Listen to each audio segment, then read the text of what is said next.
Hello everyone, welcome to a quick clip. I hope it's not too boring. This is kind of 101 stuff, but I've been asked this so many times on my channel. I figured I may as well save myself a lot of typing and then I can just point someone to this video. But today I want to go over that mysterious little on-off switch on the hot water heater. And I was confused when I first got it, didn't get a clear explanation when to use it, when not to. This is in the manual, but maybe it'll make a little, if you're a visual like me or audio, and someone can explain it, I hope that helps. So let's go check this thing. I just decided today, since I'm not going anywhere yet, I'm going to go out and do a video. So I'll get this up for you here. So let's get this baby turned around.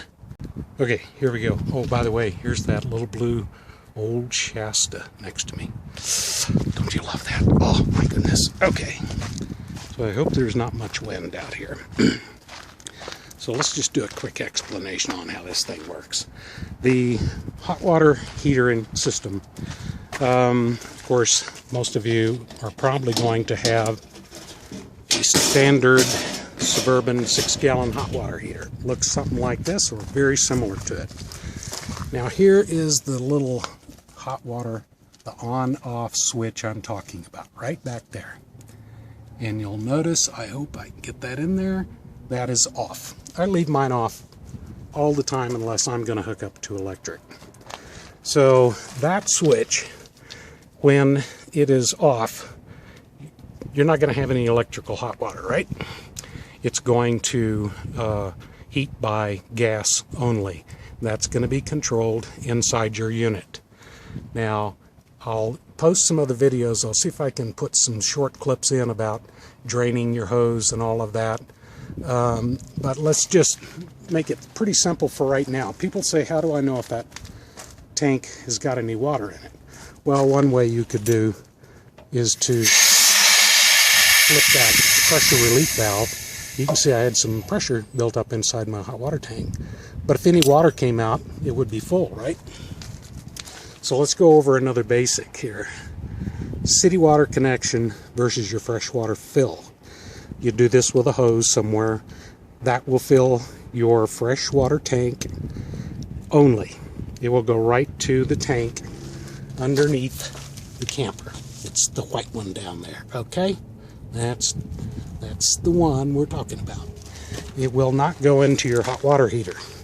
So just because you put water in here to fill your tank, it will not fill that hot water heater.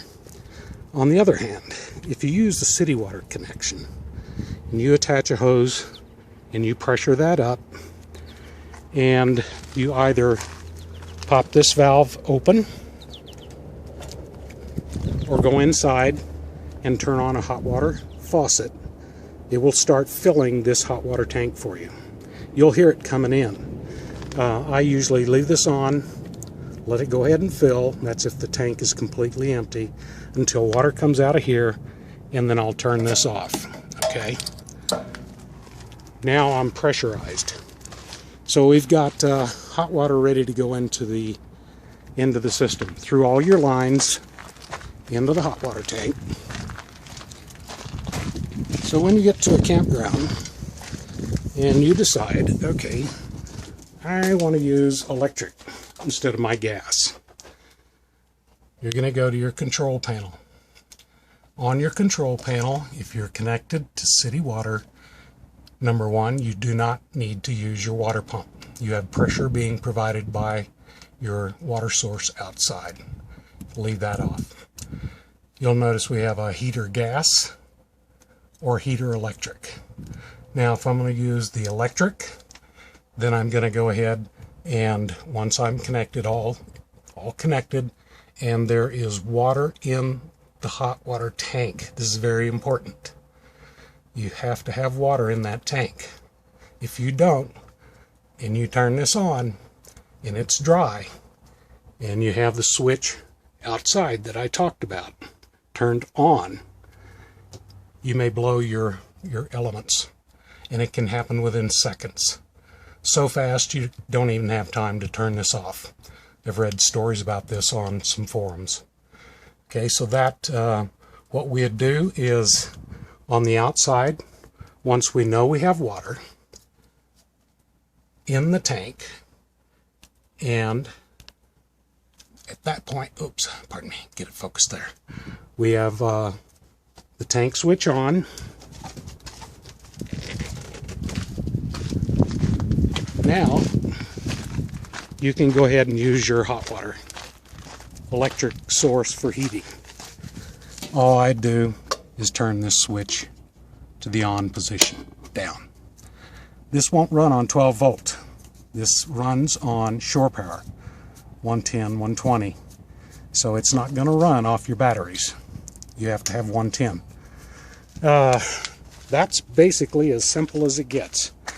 You have water, make sure you have water in your tank. You can turn your switch on. Won't matter at that point. You can leave your switch on once you have water in there. And you can go ahead on inside and turn the hot water switch on. Now, one thing that you'll hear people talking about is, can I have both switches on? Can I have the heater and the electric on? Yes, you can. The only difference is the recovery time to fill your 6-gallon tank is going to be faster. So I hope that kind of helps out a little bit. Very simple basics, 101 stuff. The important thing there that I wanted to get across was never use the electric, the switch outside, have that turned on, connect to power, and hit that on electric switch up there if that tank does not have water in it. It's very, very critical that you understand that. So you can make sure, if you're not connected, you're not sure if you have hot water in that tank, you're still not sure, simply come in and turn on one of the hot water faucets. Hit your water pump. If you're connected to city water, just turn on a faucet and you'll hear it. It's got to come through the lines into the tank or into your faucets. The shower, the outside shower if you use it, your faucet in the bathroom, the faucet in the sink, just turn on the hot water, just hot water line alone, and let it go. It's going to spit and spurt, and once you get a flow of water through, your tank is full. So you're not going to have to worry about it, okay? And I hope that helps out a little bit. If I think of something else here, I'll add it. I will put in some clips where I took out, I drained the hot water tank, and and I don't think I mentioned it in a few videos, but okay, check this out. Sure shooting. I'm glad I came. The hot water tank still had water in it, and I thought I had drained that, so I'm glad I came to check it. There's the anode rod, so looks like I'll get me a new anode rod. These, most people replace them once a year anyway, but that sacrifices itself so that deposits, it keeps the inside from corroding up. So it's, I think they're about 12 bucks, 13 maybe. You can see all the corrosion that this thing has picked up. So to take out your anode rod, you're going to need a socket wrench. And this one is a 1 1/16. It's a big puppy. I bought it at Sears.